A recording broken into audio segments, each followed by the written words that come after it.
Good evening to all of you. Dear friends,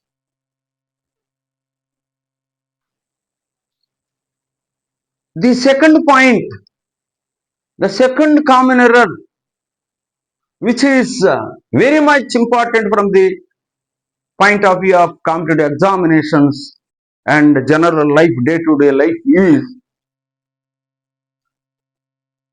enough good, good enough.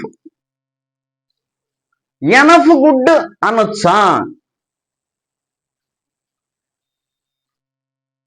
Good అనేది adjective, దాని గురించి వర్ణించడానికి వచ్చిన ఏ పదం కూడా యాడ్వర్బ్ అని మీకు తెలుసు. నేను పార్ట్స్ ఆఫ్ స్పీచ్ అనే ఒక వీడియోలో దాని గురించి సింపుల్గా చెప్పున్నాను. అన్ని నౌన్ అంటే ఏంటి, adjective, noun, pronoun, adjective, verb, adverb, preposition, conjunction, interjection, వాటి గురించి బ్రీఫ్గా అలా చెప్పుకుంటూ వచ్చాయి. చాలా ఇంపార్టెంట్ అండి, ప్రాణమై చాలా ఇంపార్టెంట్, మనకు ఆల్ఫాబెట్ మాదిరి అనమాట. యాడ్జెక్టివ్ రాశారు, దాన్ని వర్ణించడానికి యాడ్వర్బ్ వస్తుంది. అది కామన్ అసలు ఎక్కడ కూడా.